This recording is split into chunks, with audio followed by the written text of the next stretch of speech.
I'm going to show you how you can get free shipping on DHgate. Now on DHgate, you can get free shipping by two methods. If you have a coupon that has free shipping, then you can use that.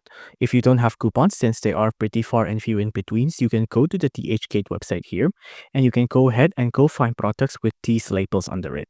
Dot free shipping here, right? Free shipping, free shipping, free shipping, free shipping, free shipping as well, free shipping. You can see a lot of it is free shipping, right? So if you want to buy any of these with free shipping, go ahead and find any product that has free shipping. Now I already have one of the products here on my cart. I'm just going to tap on go to cart. Now, once I tap on go to cart, you can see this is what the products looks like. I'm going to click this and I'm going to tag on checkout. Now, once I click on checkout, you can see once I check out, you can see the shipping cost will be free because I did pick a product that has a free shipping label on it. So if you pick a product with a free shipping label on it, or if you have a free shipping code, you can enter in the code here. You can see you can turn the shipping cost to be free.